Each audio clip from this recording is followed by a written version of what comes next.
The question now becomes, what does Ukraine need to stop Vladimir Putin and his bloodthirsty generals from massacring the Ukrainian people? The short answer is more firepower, but there is a more strategic approach that leaders of the country have in mind. Given a handful of several specific weapons, Ukraine will be able to hold the Russian war machine at bay, which would deal a massive blow to Putin.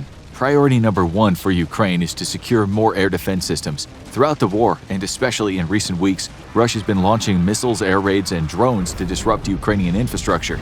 The horrible part is, these threats from the sky are causing civilian casualties in many regions around the country. From the beginning of this war, the Russian military made it clear they did not care how many Ukrainian citizens died as they advanced across their lands. All that mattered was that Russia captured Ukraine at all costs, and they couldn't even do that. Artillery, missiles, and kamikaze drones have all taken the lives of innocent civilians, and this pattern doesn't seem likely to stop anytime soon.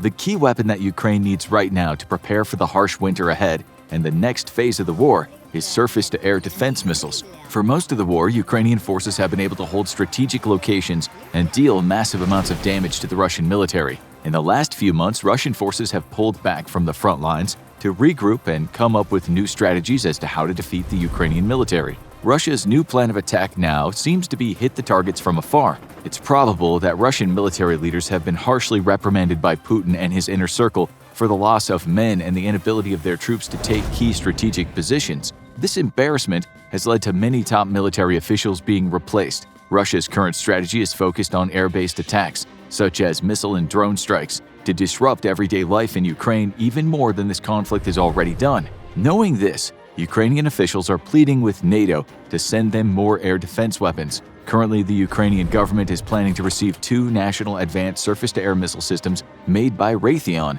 a multinational aerospace and defense conglomerate with headquarters in Arlington, Virginia. It's likely these NASAMS will be deployed in major cities such as Kyiv to protect them from Russian air attacks. The NASAMS are capable of tracking, targeting, and destroying drones, missiles, and helicopters. This is exactly what Ukraine needs, as missiles and drones are the biggest threat they face in this next stage of the war. The NASAMS use short to mid-range missiles to destroy enemy threats to the surrounding area. What this means is that these weapons are purely for defensive purposes and cannot be used by Ukraine to launch an attack against Russia. As the next stage of the war continues in the coming months, Ukraine is focused on protecting its major cities and the civilians living in them from Russian threats. But having 2 NASAMS is not nearly enough to combat the onslaught of missiles and drones that Russia will be firing over the course of the coming winter. This is why Ukraine is asking for more surface-to-air weapons to help them protect their citizens and military assets. It'd be one thing if Russia was only targeting Ukrainian military installations, but they're not.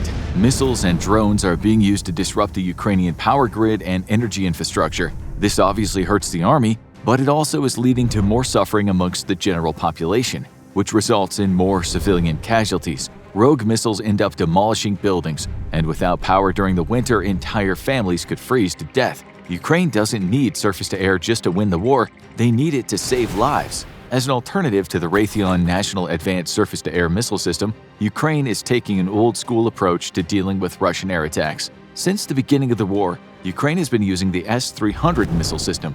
The S-300 is a Soviet-era long-range surface-to-air missile system that was designed to protect military installations from enemy aircraft. Unfortunately, there are a few problems with the S-300. The first is the fact that it's from the Soviet era, meaning it's outdated, and finding replacement parts is incredibly hard. In fact, some members of NATO have been trying to find spare parts or fabricate the most needed pieces of the S-300 system to help Ukraine keep them working.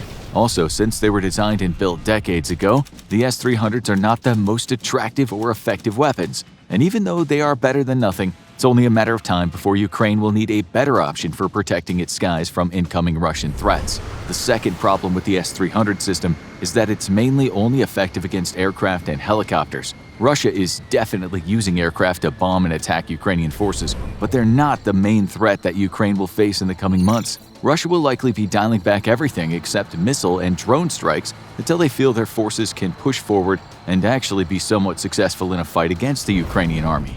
The S-300 is not as effective against missiles or drones as they are against much larger targets. Therefore, even if Ukraine gets the parts they need to maintain these Soviet-era ground-to-air systems, it won't make a huge difference in the coming months. This is why Ukraine has made it clear that what they need right now are more advanced surface-to-air systems. The only problem is these weapons are in short supply, and no one's willing to give them up at the moment.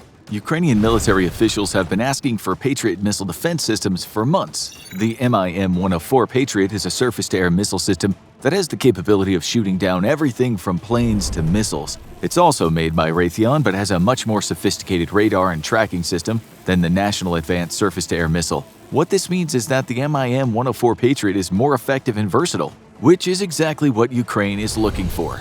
The MIM-104 Patriot has proven to be a deadly air defense system in the Persian Gulf War, where it intercepted and destroyed no less than 40 Iraqi Scud missiles. It has also successfully shot down aircraft and UAVs while being used by the Israeli military. Basically, there is no weapon that Ukraine needs more right now than the MIM-104 Patriot. They know that the next phase of the war will be focused on disrupting their infrastructure and demoralizing their citizens through airstrikes. The Patriot system would offer protection for both civilians and military assets. The reason these weapons aren't being sent to Ukraine is that there are just not that many Patriot air defense systems currently available. In fact, these systems are the most deployed units in the U.S. Army. Many of these weapons are being used as protective countermeasures in other parts of the world or are just too valuable for any nation to give up, which is why Ukraine can't seem to get their hands on one, even though they desperately need them.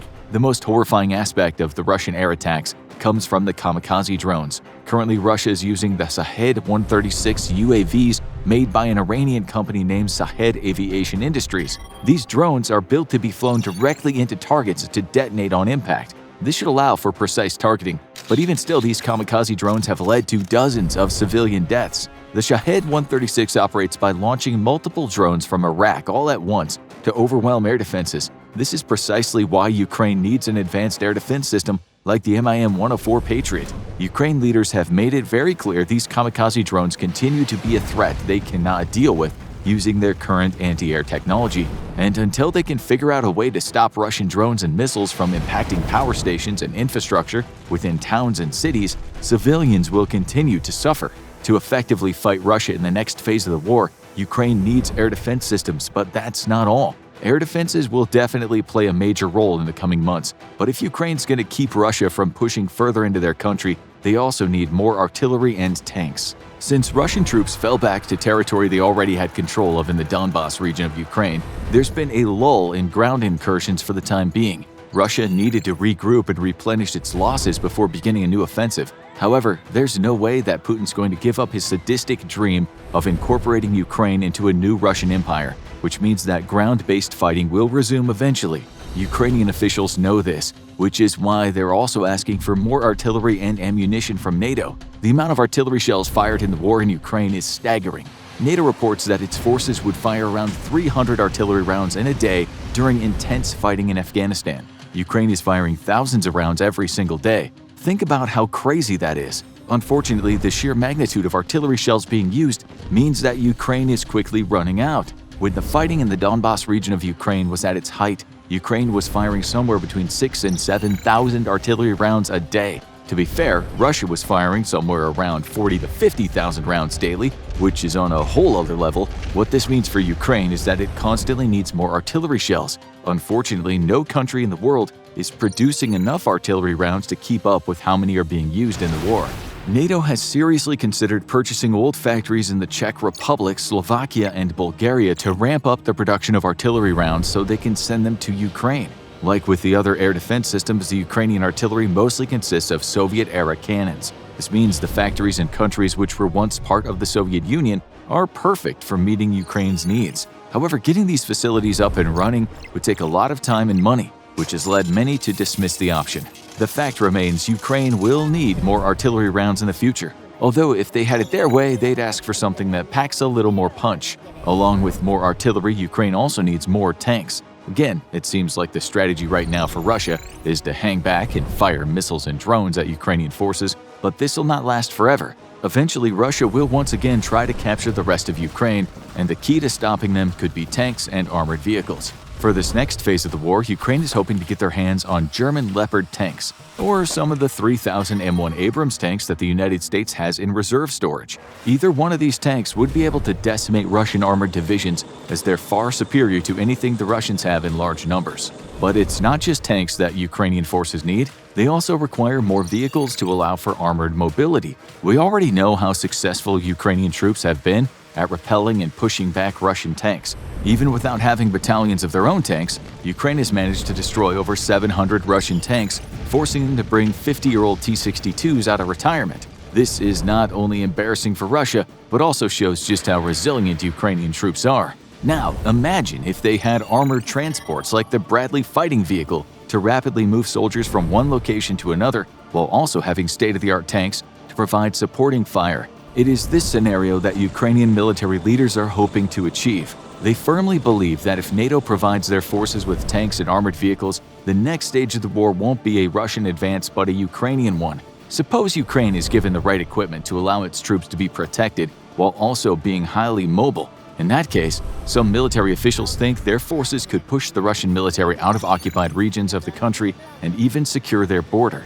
To be fair, even without the weapons and aid they've been asking for months, Ukraine has still managed to force a Russian retreat. Imagine what they could do if they were properly armed and had the vehicles and defense systems to level the playing field. It may seem unbelievable, but with the way Ukraine has embarrassed the Russian army time and time again, it's not out of the realm of possibility that with a little help from the rest of the world, they could take back their country.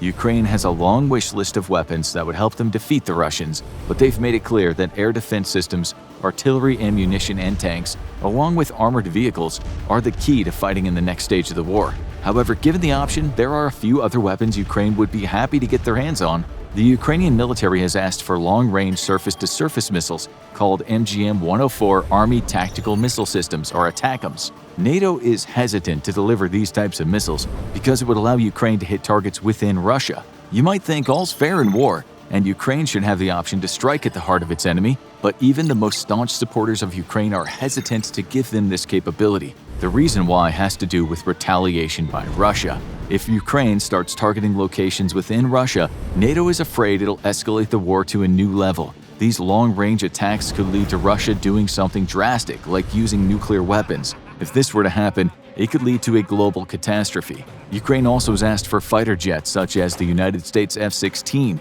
or Sweden's Saab Gripen to combat Russia's current air superiority. Both of these aircraft are incredibly expensive, and neither country is willing to supply the Ukrainian Air Force with them just yet. NATO has made countless excuses as to why they haven't delivered Ukraine the weapons they need. Key deliveries have been delayed, and long wait times for new parts are indirectly leading to more Ukrainian deaths. Even in the face of adversity, the Ukrainian people have remained strong. NATO suggested the best thing they can do for Ukraine is help them build facilities to make their own weapons. This might have been a good idea several years ago when it was clear Russia was becoming more and more aggressive and that Ukraine would be a target of a future invasion, but now it's too late. Whether they want to admit it or not, NATO countries are afraid of Russia. They're worried that the oil and natural resources it controls will stop flowing, which it has. But they're also terrified that if they intervene, Putin will use his nuclear capabilities. These are valid concerns, but NATO should now be taking decisive action to help Ukraine and not try to brainstorm ways to hide their involvement in the conflict.